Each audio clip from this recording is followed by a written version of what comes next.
Okay, here we are in the third video of module 2 of the Ultimate ZBrush Guide course.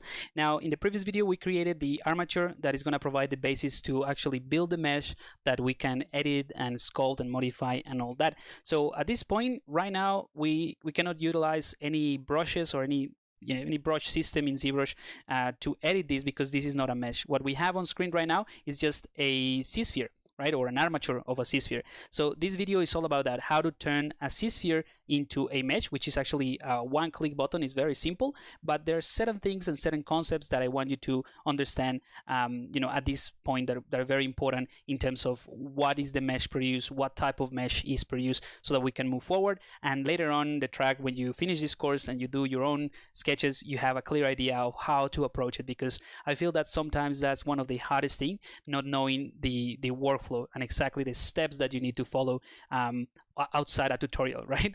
Once you finish a particular tutorial or a video, you can follow that, but then when you create your own concepts, it might be a little bit troublesome, try to figure it out. So this is the idea with this course. You learn one feature at a time, and I'm trying to give you as much information as possible in each feature. But in a nutshell, that's what we're going to do in this video. We're going to convert this into a mesh. I'm going to show you some new tools that we can use to edit that mesh, and we're going to basically tweak the silhouette and the overall body of this character. All right, so I'm going to jump into the full screen mode now.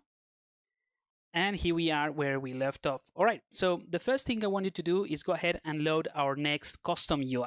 So I'm going to go to Preference, open up the config subpalette, click Load UI. And the next one up would be this one called Adaptive Skin M02L03. So Module 2, Lesson 3. Okay, I'm going to click Open. And things change slightly. There's something here at the bottom, but it's not available because they will be more relevant to the actual mesh. And this is, like I mentioned, this is not a mesh. So just a quick overview of the changes that I made with the UI. So I added this section here on the right hand side, and this is where we're gonna put some of the brushes that we're gonna use. So this opened up this space in here. I'm gonna get to that in a second. Then we also have the floor and the perspective, which are two switches that we use in previous videos, and they belong to the draw palette. We also have some stuff in here, but I'm going to get to that in a second, because right now they're not available, and these are tools that are for mesh editing, and right now this is not a mesh. This is what we have in the screen is just an armature or a Z-sphere armature. And finally, I also added this switch here, and this is called the polyframe. All right, and this polyframe is the equivalent to, in case you're familiar with this this concept but with a different terminology, is the equivalent to wireframe. Okay, so this is going to allow us, this switch is going to allow us to see the wireframe and the polygons a little bit clearer when we get to it. So just so you know, it's in there, and that's about it. All right, so let's go ahead and clear this out and start working and tweaking our mesh. All right, so as I mentioned, converting this into a usable mesh that actually manipulate and change is pretty easy. It's just a simple click operation, but there are a couple of things that I need to sort of describe and mention. So if you pay attention, pay attention to, let's say, this area right here. So I think it's probably from this point onwards, right? So all of these palettes, the adaptive skin, sketch, rigging, topology, projection, maybe not projection. Actually, projection is not part of it, but these ones right here, they are a very specific set of palettes that live within the tool palette, but because our current tool selected is ultimately a Z-sphere, right? This palette will be available, but as soon as we change to a mesh, something that we can actually edit, this one won't be available, but we will have something different. In fact, if you remember a few videos ago when we talked about the primitives, right? Let's just do it with a different color. Right, primitives, they have a palette here around this area called initialize. Initialize. And this palette allows you to change things with math. But right now it's not here, just because the current tool is not a primitive and is not a mesh, is a Z-sphere. All right, so I just wanted to explain that really quickly, just so that you can pay attention to this area once I change it. All right, so what we need to do is create an adaptive skin for this armature. So we're going to go ahead and hold Shift and click on the adaptive skin subpalette, and that will expand these features in here. And what an adaptive skin does is essentially look at what we currently have in terms of volume in our C-sphere, and it's going to convert every single piece into a skin. So essentially doing what the name says, right? It's going to adapt to the silhouette and the volumes that we have established with this armature. Oops, I made a mistake there. And it's going to convert that into a mesh or a skin. Right? It's basically adding a skin to the current armature, which is totally fine. All right, so it's very simple. Like I said, you just need to click on this. Oops. You just need to click on this button here, make adaptive skin, and then Siri is going to create one out of this mesh. So I'm going to do that and just show you what happens. So I'm going to click make adaptive skin, and if we go up to our tools, now we have our current tool that we have selected, which is the C-sphere or the armature, and then we have a new one called skin _ ultimate ZBrush guide _ armature 03, right? So it keeps the name, but just added the skin name at the beginning of the name. So what happens is now that we can select that. So I'm going to select the new skin, right? So this is a different subtool, and you'll see this is the second part of the UI that I want to show you, which is the editing of the mesh or tools that will affect the mesh. So you have divide. We're going to get to that in a second. We have divide, smooth subdivide, and the different subdivision levels. And that's one of the key ideas in ZBrush and that I want to talk to you about in this video. All right, so, but now that this is an actual mesh, there are a few things that you can see. You can see a little bit of the line of some lines in here indicating some squares or some polygons, but because this is a mesh, we can basically go ahead and edit it. So I'm going to go ahead and clear this out. This is not the one that we're going to use, by the way. I just want to show you a couple of concepts before we create the proper one. And this is just a mesh that we can edit. So we can go ahead and click on the move brush, and this is going to be the introduction to the move brush. So click on the move brush here in the user interface, and I'm going to right click or press the spacebar. Remember, this is the one that we're going to use to quickly change the size of the brush. So I'm going to click and drag, and now we have a pretty big brush size.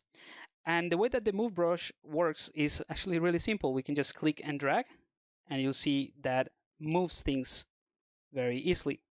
All right.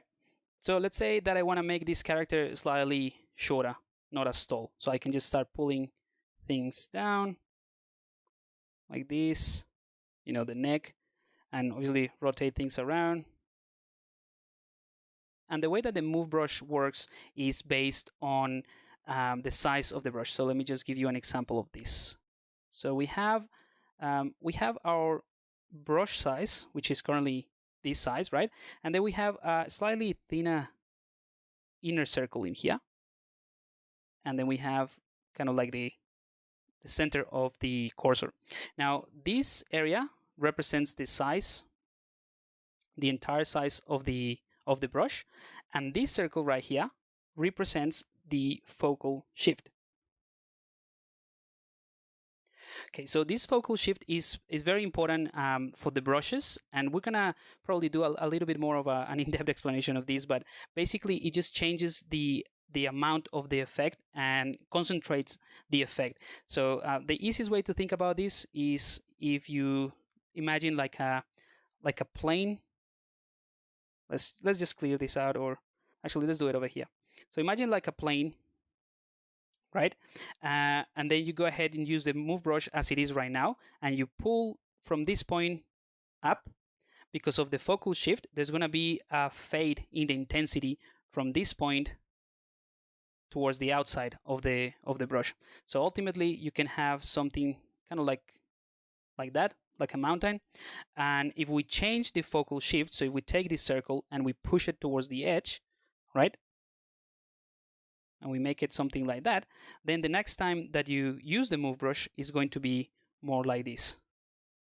So we're going to have less fade or less subtlety in the move brush. And you can do the same thing in the opposite way. We can actually take this and push it closer to the center. So now the focal shift is very, very tiny. right? The value. So you end up with something that is more pointy in a way. All right. So I just want to explain this because this is going to be a crucial element of the move brush to be able to edit this mesh. So, and the reason I'm just doing it like kind of like careless or a little bit more free is because this is not going to be the final armature, and I'll tell you why in just a second. I just want to try to get you familiarized with the move brush and what it does and how to tweak it. But the most important thing, let me just clear this out, about this move brush is that you have to do it, a little bit more consciously than what I've just been doing. Especially because you start getting these sort of wobbly lines, right? And this is not good for a blocking. So this is meant to be the blockout stage of the character. So we need to keep things clean and simple. We need to keep things as simple as possible so that we can build things bit by bit, right? We're not dealing with details or anything like that. We just want to make sure that the armature and the base is working fine. All right, so that is kind of like how the move brush works. But the problem with this armature, right, or this current mesh is that is not actually a subdivided mesh. This is actually a Dynamesh mesh. And we're going to get into way more details later on about what Dynamesh is, how to use it, and so on and so forth. But for now, if I go ahead and turn on Polyframe, so click on this new item of the interface, now we can see the polyframe or the wireframe of this model, right? And you have different colors, and each color represents one of the sections that we added with the C-sphere. So if I get closer here, actually a lot closer, you can see a lot of these polygons, especially around the difference between the colors, right? So let me clear this out, and I'm going to use yellow color. So I'm actually going to use a tool that is inbuilt in ZBrush. So this is the magnifying glass. So you'll see that there are quite a bit of polygons, right? A lot of these triangles and squares, and this is what the Dynamesh is, okay? Like I said, we're gonna get into way more detail about what Dynamesh is and what allows us to do, but for now, I just want you to pay attention to the amount of polygons there are, right? And this is great if you're just adding details and you're in a more advanced stage of your blockout or your creation of the meshes.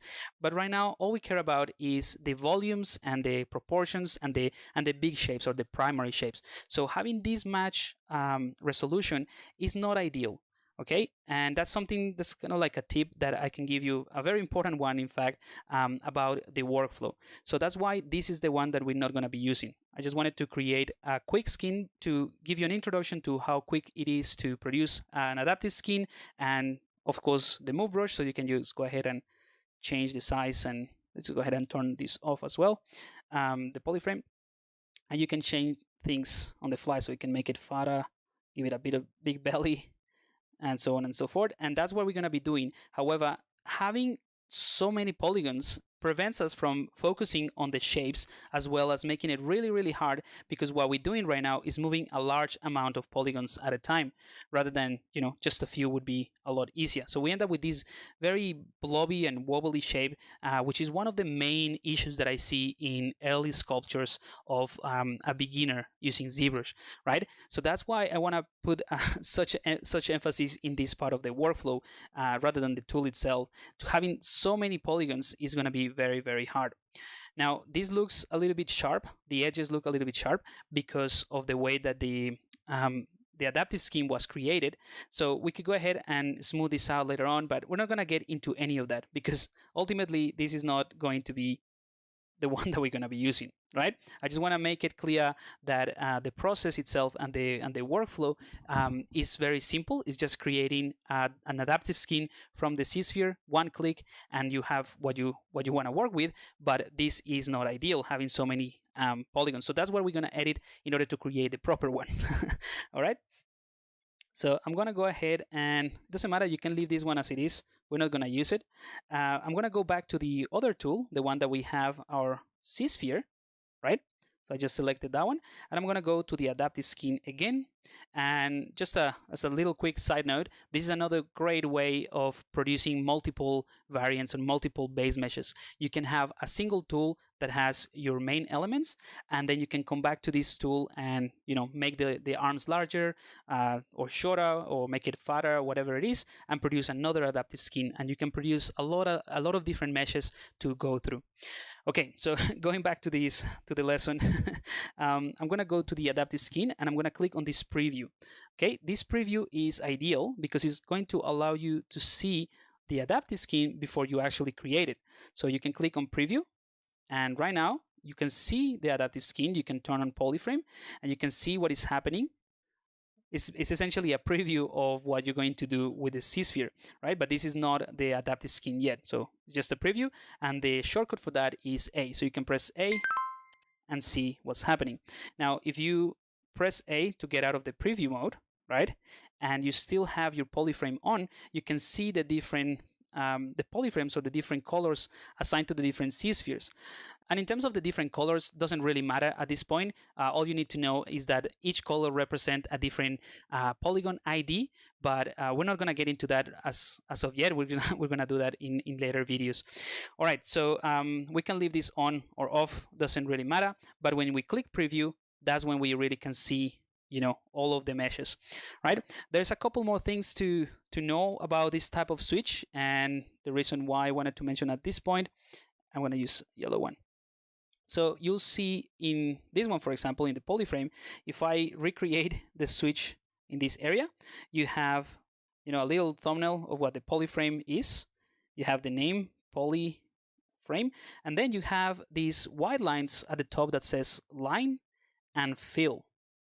All right, and this is something that I didn't mention at the beginning when we talked about the user interface. But these ones are a really interesting way to modify an existing switch. So if you actually click on the line, just in the little text here above and the top left corner, if you click on the line, Cirrus is going to hide the line of these polygons. And if you click on the fill, Cirrus is going to hide the color. So let me just show you what that means. And that is true for a lot of the switches that have this type of text. So in the perspective, you can change it to dynamic. I rarely do so. Or the floor, you can actually show the different X and Y, has X, Y, and Z.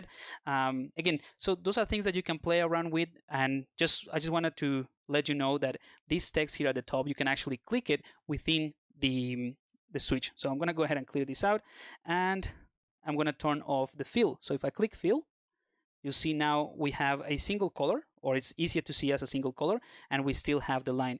Or vice versa, I can leave the fill and turn off the line, and I can just see the different polygon IDs or colors. For now, I'm just going to leave it as it is, just because that's how I work, and I'm used to this anyway. And I'm going to show you what are the settings that we need to change in order to get a much better and simpler result with the adaptive skin. All right, so let's go ahead and get out of the preview mode. And then we have this density slider and this Dynamesh resolution slider. At this point, the density slider is not going to make a huge difference because right now the adaptive skin is using this Dynamesh resolution to produce that mesh.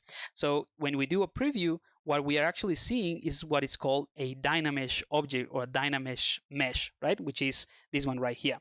Now, if we don't want to use the Dynamesh, which in this case we don't want to because it's going to generate all of these polygons, we're going to have to turn down this resolution. So let's get out of preview mode, and we can click on this slider and pull it down to, let's say, I don't know, 16, right? And if we do a preview, now you can see there's a lot less resolution, and this one is actually easier to manipulate because we have less points to worry about.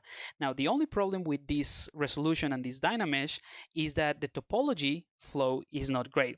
And if you're not familiar with that term, topology means just the way that all of these lines are connected with each other.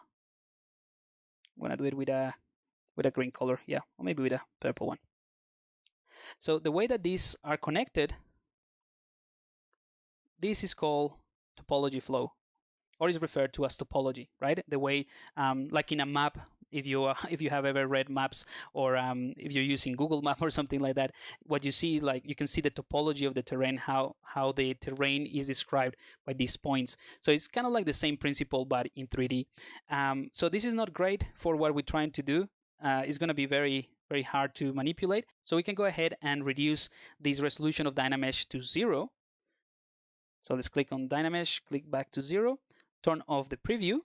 Every time that you change a resolution or a density, whatever you change here, you have to turn the preview on and off, and on again, so that you can see the changes. So I'm going to click preview again, and this is what we are looking for, right? The Dynamesh resolution is set to 0, meaning that ZBrush is not going to use the Dynamesh feature, which is actually a really, really powerful thing that we're going to take a look in further videos.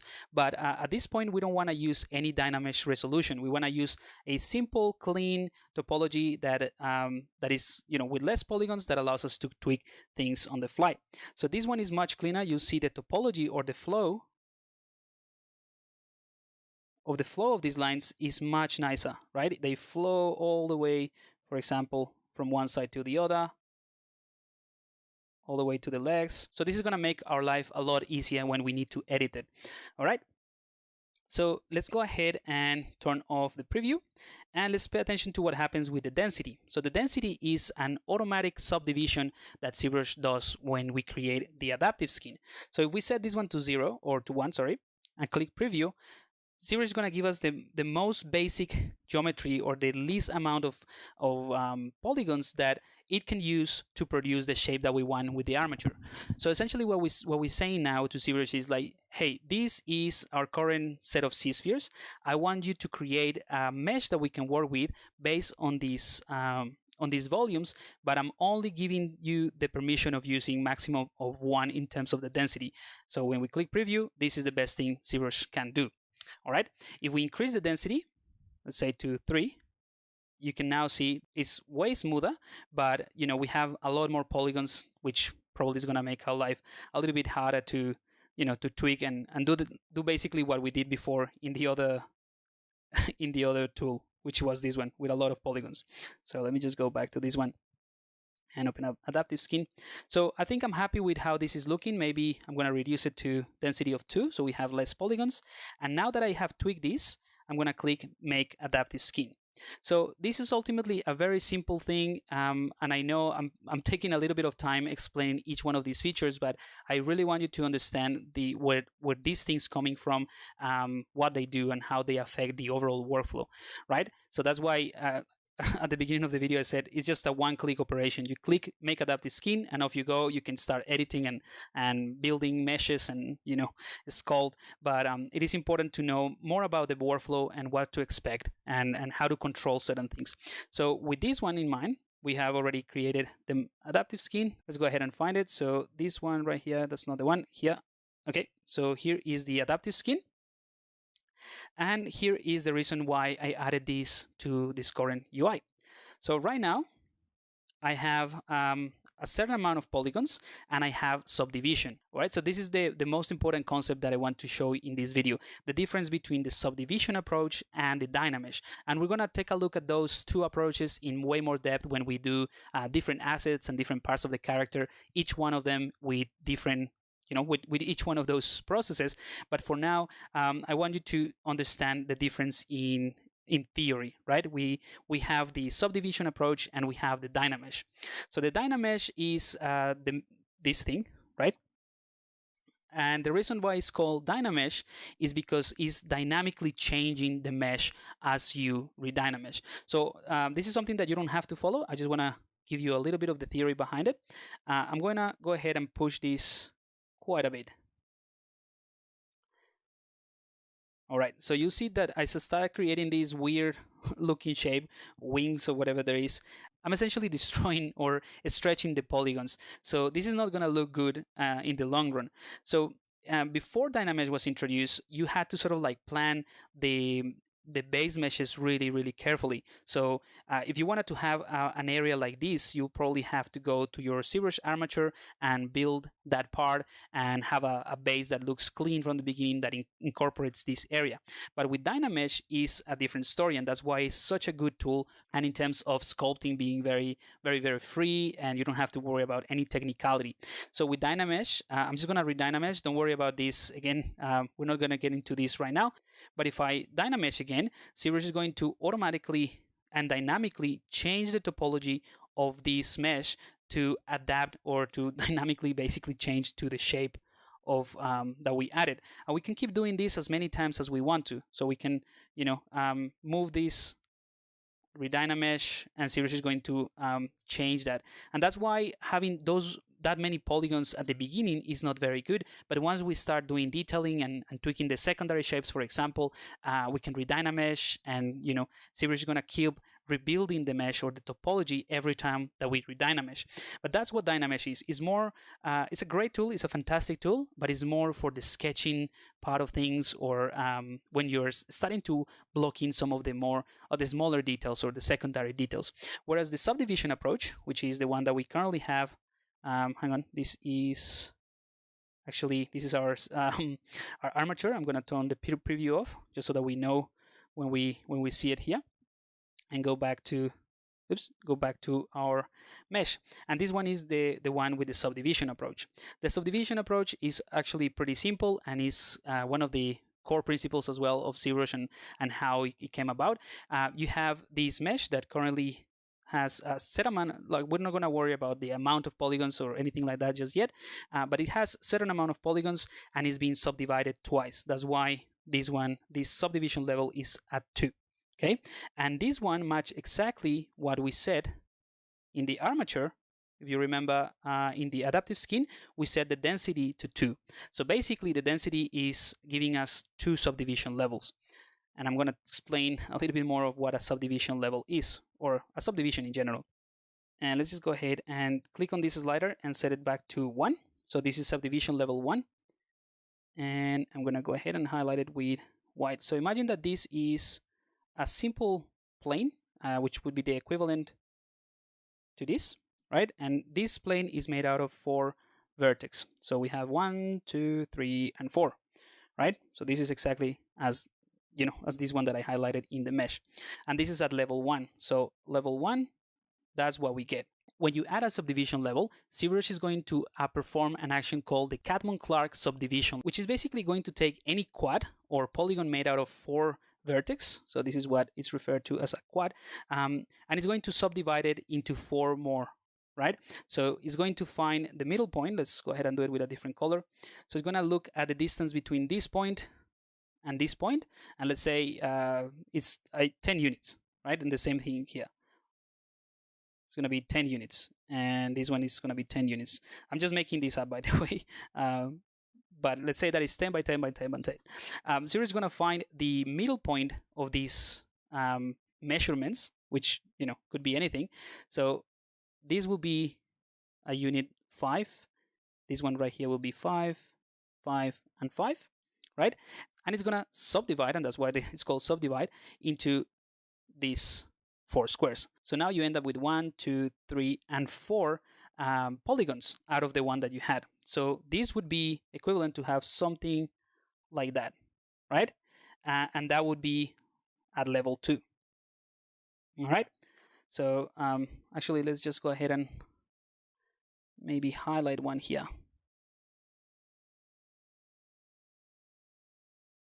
So that will be at level 2.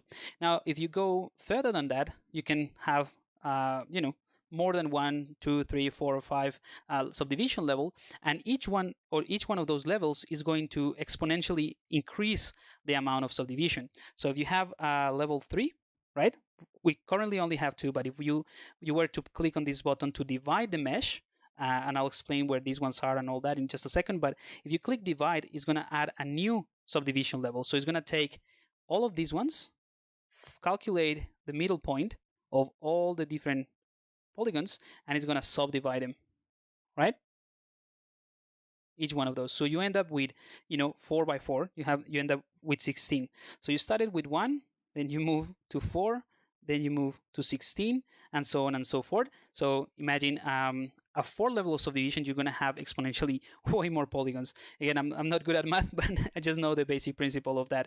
So just so we know, it will be something like that. Maybe not that big. Right? A subdivision level 3 will be around this big in the current distribution of polygons. So hopefully that explains a little bit what the subdivision approach in ZBrush is compared to Dynamesh, that is just simply you set a resolution, you tell to ZBrush, hey, I want to have a resolution of 100 or a value of 100, and then Dynamesh dynamically creating the meshes and give me what you can so that I can keep sculpting. I don't have to worry about this. But in this case, we actually want to worry about is we want to have a clean mesh to start with so that we can start editing. All right, so I'm going to clear this out now. All right, and I'm going to go back to my second subdivision level. All right, and this is what I have in here. Now, like I mentioned, I'm going to show you what these ones are with these tools or these buttons in the UI, and these belong to the geometry palette. And if you remember, in previous videos, I mentioned that the geometry palette is actually one of the most important ones where we can go ahead and edit our mesh in many different ways. So the subdivision slider is here. It's the same thing as this one. The button to subdivide is there, so you can just click it, and if you click it, it's just going to add a new subdivision level, have a lot more polygons, but at the moment we don't want any of that, so we can just undo that, Control Z to go back. And this button here is the subdivide smooth modifier. This switch, what allows you to do is maintain the sharpness of the edges. So in other words, if you had a cube, actually let me just show you with a practical sample rather than drawing it. So I'm gonna go and select a cube. Don't worry, you don't have to follow along any of these. Just want to make sure I can show you this in a better example. So right now what we have is a simple cube with no subdivisions. So if I go ahead and with this switch enable, go ahead and click subdivide or divide, ZBrush is going to give me this sort of like, a smoothed cube, or almost like a sphere, right? Because that's what it's doing at the moment. It's gonna take this line and this line. It's gonna average it, and then this one as well, and it's gonna create an average based on the middle point of each one of these polygons. All right. So if you just divide, it's gonna keep smoothing this out. Now that we have more polygons, if we divide another time, it's going to be less obvious the change in shape, but it's going to be smoother. If we divide it again, it's going to be smoother, again, smoother. All right, that's basically the subdivision approach. Now I'm going to undo all that, go back to what I had, and if I turn this off, the subdivide smooth modifier, right, and I divide, you'll see that the shape doesn't change, but we actually have subdivision. So what's happening is that with this off, ZBrush is maintaining the sharpness of those edges. So now we have definitely a lot more geometry, but the sharpness is there. Okay, so let's say I have 4 subdivision levels without the smooth modifier, and then at the 4th subdivision level, I turn it on and click divide. Now we're gonna have the same effect that we had at the beginning, but only in this small. So this one that I draw here, but it will be just in this area, or with a section that is way smaller. That's why the change is not as obvious. So we're gonna use this eventually. Right now it's not a big deal. I just left it here in the UI just so that it's there, and to make sure that it's permanently on, or we're gonna work with it on. Okay, so that's about it. Let's go back to our mesh. And let's go ahead and introduce a couple more brushes to actually continue with the more practical approach of this lesson. So as you know, we have the move brush in here. So I'm going to right click, increase the brush size. We also have symmetry enabled. We can toggle this off, the polyframe. And the whole idea now is that with less polygons, we can actually go into subdivision level 1, but I think level 2 is fine. We can just go ahead and start tweaking the shapes of this character. So the idea here is just very, very subtly try to remove that blobbiness that came from the actual C-spheres. For example, here at the back, you'll see very clear that this was just a sphere. So you can just start removing things or reducing the brush size, pushing things back a little bit, right? And this is something that takes time. So don't rush this process. This is actually incredibly important to get it right. because this is what is going to ultimately give the silhouette to the character. So I'm gonna continue working on this in a time lapse, but before I do that, I'm gonna show you two more brushes. One is the smooth brush and the other one is the mask brush. So the smooth brush lives in a modifier, the same as the mask brush. So I'm gonna draw here. The smooth brush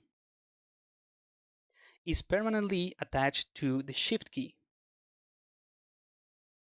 And the same thing for the mask. So the mask brush is permanently attached to the control key. All right, so that's very convenient because we have the move brush in the normal left click, but if we press either shift or control, it's going to access the masking brushes or the smooth brushes. So let's go ahead and I'm going to give you an example of that. So for example, maybe this area right here, I want to smooth this out a little bit. So as soon as I press shift, my cursor changes to this blue cursor. So holding shift, if I go ahead and click on this, you'll see that nothing is happening, right? And it's not because of the intensity, it's not because of the the mouse or the paint, and this could be a very frustrating issue. And this has to do with one key thing that I mentioned at the beginning of this module when we were setting up the project with the spotlight, right? So if I toggle the spotlight off by holding Shift and Z, remember that's the shortcut to turn on and off the image, right? And I try to do the same thing, hold Shift to access my smooth brush, I can go ahead and smooth. So the difference is that there are certain actions with the brushes that you cannot perform if you have the overlay or the spotlight. So let me just undo that because this is too strong, and show you what you can do about it if you want to keep this on. So on the brush palette, you have the samples subpalette, and this is the one that I mentioned at the beginning of the module. You have this spotlight projection, which is now available. So if I toggle this off, right, ZBrush is going to toggle off this functionality of all the brushes while we have the spotlight on. So now, even though we have the image sort of like overlaid on top of the character, I can press Shift and I can actually affect the model. The reason we could do it with the move brush beforehand is because the move brush acts differently than the smooth brush. Now, if you press Shift and then you're doing this and this happens, this is a lot of a lot of smoothing, you might want to control the intensity. So this is another concept that I want to introduce in this video in terms of the brushes. And just as a side note, I know that this might be a little bit too basic for you, but understanding the key principles of how every part of the system works is fundamental. So you might have an urge to sort of like skip ahead. You're totally welcome to do it, but there are certain things and concepts that is important to either refresh, or that if you don't know exactly about how something works, it's good to have them clear before we move forward. All right, so let's go ahead and press the Shift key, and I'm gonna also right click at the same time. So Shift to access the smooth brush, right click, and with the smooth brush selected, you'll see the intensity is at 100%. So we can just go ahead and reduce the intensity to something like, I don't know, 43. And now we have a lot more control when we press the Shift key to smooth certain areas. So I'm just going to concentrate in this type of spikes, and I'm going to switch between the smooth brush and the move brush. So now I'm using the move brush to push things in. Maybe this corner I can smooth it out with the smooth brush. Same thing here. So the whole point of this tweaking of this mesh is just to fine tune and refine the silhouette from different angles. So by default we had something like that, but we need to make sure that the spine arcs nicely here and that sort of thing. So again, this is something that it could be time consuming, especially if you're just starting up with ZBrush, but it's very, very important that you get this part right. Okay, I'm gonna smooth this out a little bit as well. Remember, this is just the neck. We don't need to have the head in there. And then just smooth out this belly because it's not as fat, this character. Maybe we can go ahead and move things in to make it a little bit slimmer, right? And you'll see, and this is another reason why I wanted to introduce the next set of brushes, which are the masking brushes. I'm gonna undo that. You'll see, because of the size of my brush, if I try to move this, it's also grabbing these areas that sort of like fall inside the area of the cursor or the size of the brush.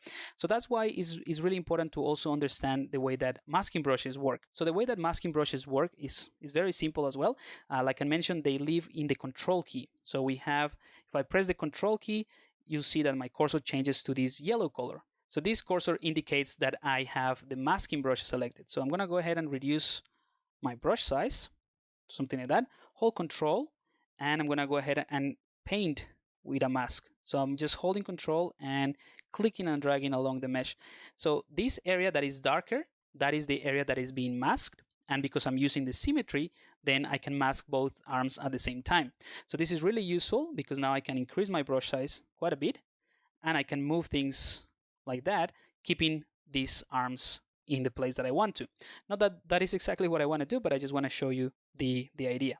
Now, another important concept with the masking brushes, we're going to look into more of these little tips along the way, and especially when we start to sculpt and all that. But you can invert the mask by simply holding control to access the mask again, and one click in the canvas, anywhere in the canvas.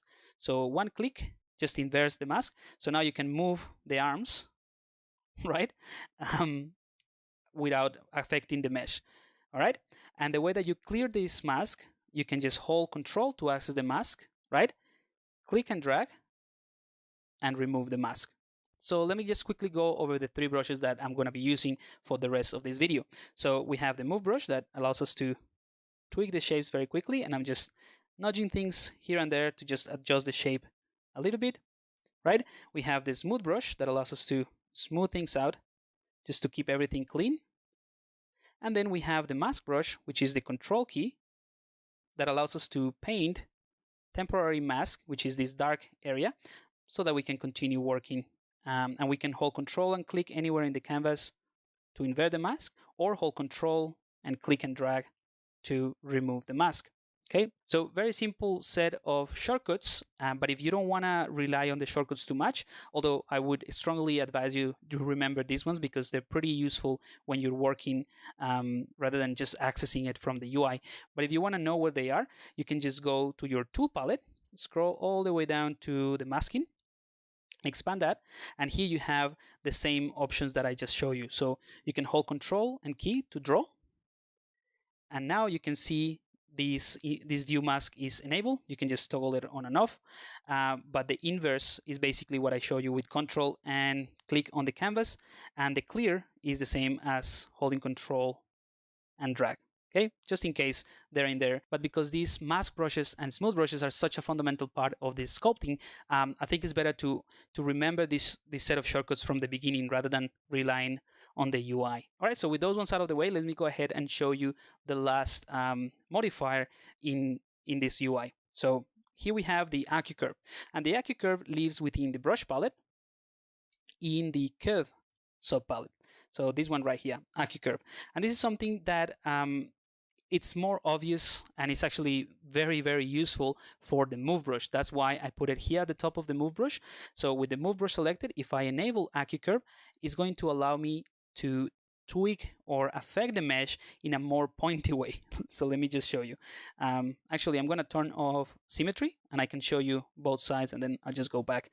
So without AccuCurve, if I click in this shoulder and push it out, this is what happens, right? We are basing the effect of the brush on the focal shift, and the focal shift, if you remember, is that, let me clear this out.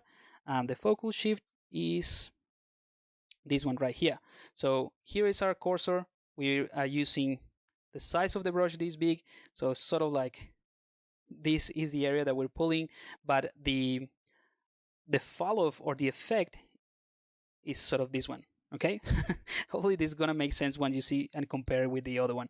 So if I enable AccuCurve and do the same thing, I think it's pretty obvious that what it's doing. So basically, it just makes it extremely pointy. So it's a more accurate curve. So instead of being this sort of profile, is more of a, actually, let's do it with a different color. So instead of being this profile, is more of a pointy profile.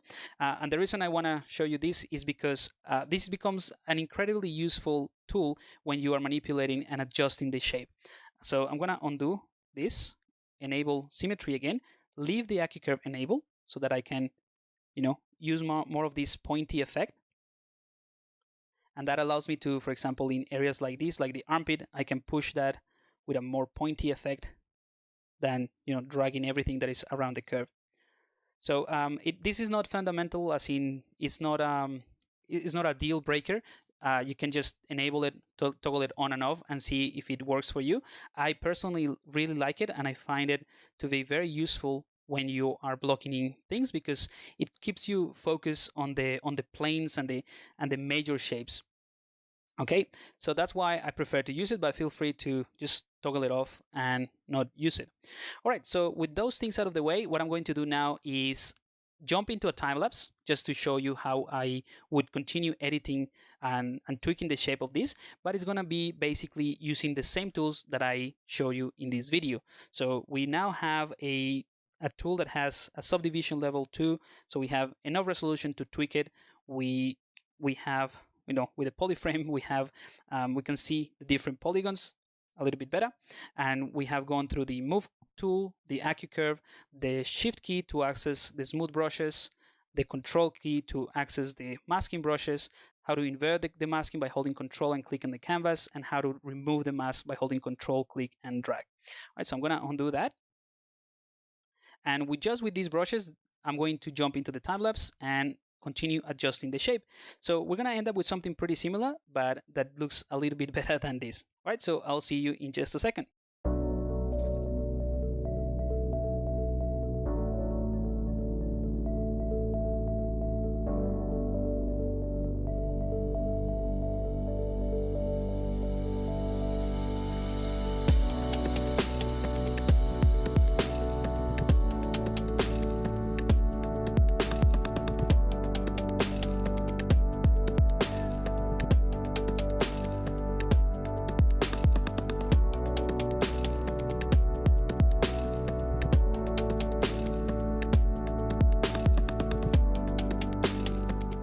And there you have it. This is the tweaked version of the skin that we created from the armature.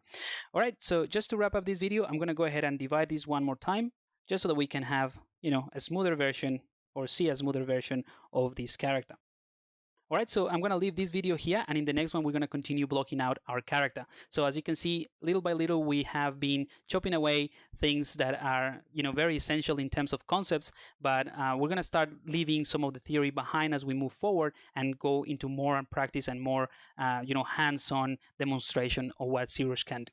So far, just as a very quick recap, in this video, we took our Z-sphere and we convert that using the adaptive skin feature in ZBrush, which is in our tool palette, and we created a skin or an editable mesh, and we use the move brush with the AccuCurve, the smooth brush that lives in the shift key, and the masking brushes that live in the control key to basically tweak and edit a little bit of the shape of this mesh.